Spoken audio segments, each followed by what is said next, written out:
では3列目の紺色のスーツの女性お願いします。ありがとうございます。コストを反映しないと持続的な食料供給が成り立たなくなりますが、消費者からすると受け入れがたい状況だと思います。適正価格についてどうお考えですか？今食料の価格の値段が上がってるのって、誰か悪者がいるからでもなければ、例えば誰かが無策で無能だからそうなってるんでもなくて、むしろ世界的にいろんな資源の値段が上がってしまったりとか、サプライチェーンが分断されてしまったり、それから人の値段も上がっているっていう、だから避けがたい地球全体で起きていることの反映だと思うんですよね。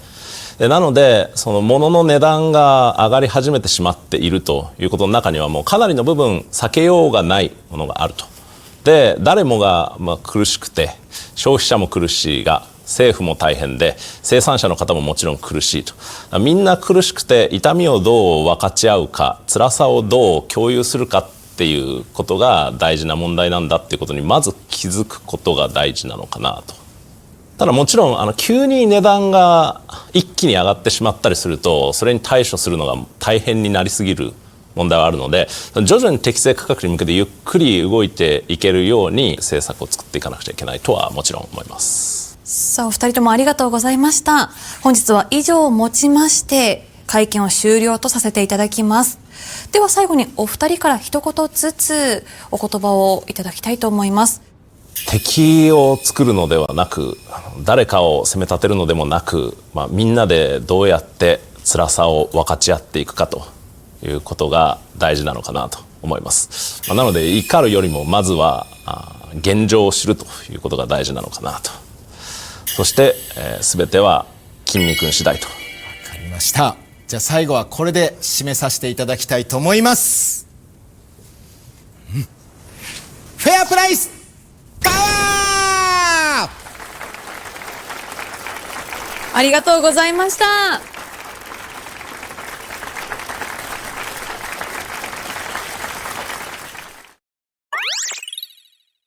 いやお疲れ様でした。お二人ともお疲れ様でした。記者会見いかがでした？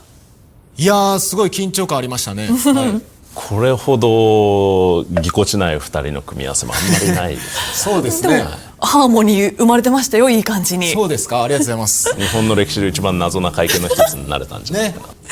ちなみに価格転嫁についてまだまだたくさんの課題あると思うんですが、お二人ともいかがですか？いやもちろん最終的には価格転嫁がちゃんとされて値段が上がっていくんだが、それを変えるように賃金の側も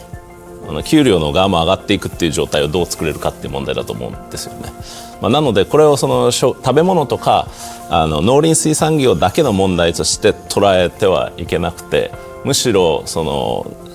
人々の賃金みたいな経済政策全体を見ながら考えなくちゃいけない問題なんだなと。もし自分がお給料上がってたら価格が上がっても買おうって思いますもんね。アメリカなんかだと物の値段はものすごいインフレしてるんですが、それと同時に給料もガンガン上がっていっているので、表面上の値上がりほどの痛みは少なくとも最近は感じなくて済むようになりつつあると思うんですよね。なので日本の課題は多分物の値段とか、食べ物の値段が上がってる一方で、なかなか給料がそれに追いついていってないっていう問題だと思うので、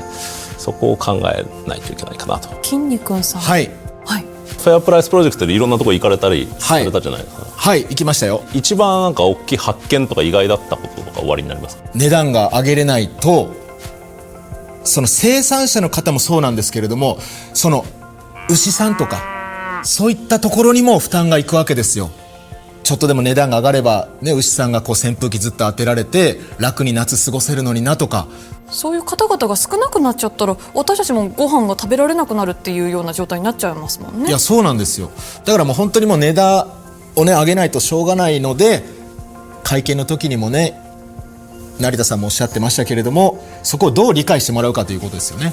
はい。で特にもう最近農業とか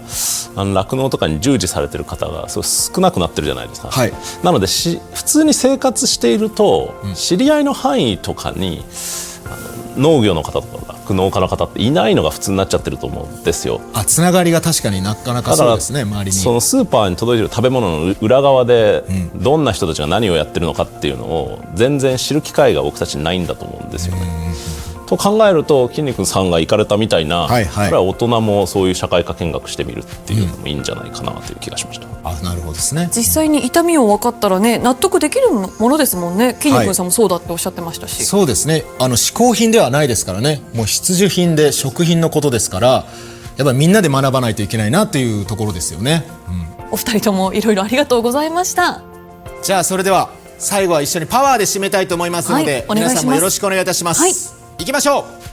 せーの、パワー。